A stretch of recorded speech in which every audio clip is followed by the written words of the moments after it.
We didn't have an income tax in the early days. And now we have the opposite. Maybe there's a little bit of equilibration there, especially around this reciprocity idea.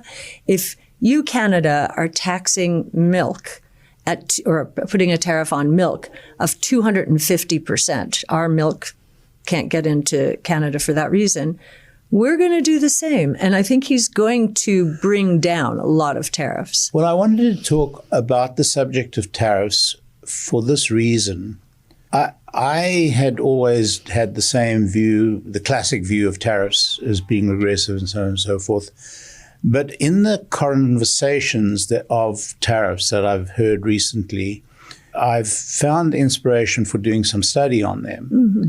And what I discover is that America is at a deficit in tariff relationships with almost every country in the world. Absolutely. How did this happen? Is it coming out of World War II? We had established dominance, and we are a very generous, kind nation, and it just went too far. Nobody recognizes this. Everybody says, "Oh, you can't do the tariff, blah, blah, blah." But when you look at every single country with whom we have commercial relationships, we are at a tariff deficit. And not just a minor tariff deficit, a very significant tariff deficit. Which is a highly regressive tax on our country. And I think that President Trump understands that.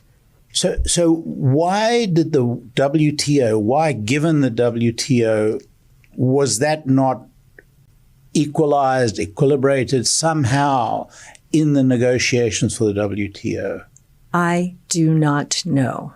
I think we had bureaucrats. We had no one kind of from a high level saying, wait a minute, that is off kilter. You had sort of incremental adjustments. People who are bureaucrats tend to be incremental in their moves. They don't want to upset the apple cart. They don't want to be blamed for this, that, or the other.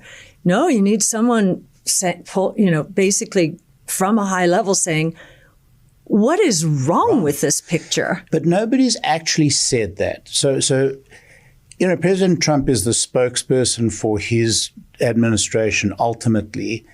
And, he talks about what he's going to do with tariffs, but it would be so valuable if he could say, look, everybody, let me just tell you what the situation is, where we are in the world with tariffs, and how we relate to all these other countries from a tariff perspective. I think it would be so valuable in the conversation. I agree. And it would be, he would be reinforcing this idea. I am protecting the average consumer in the U.S. This is very regressive.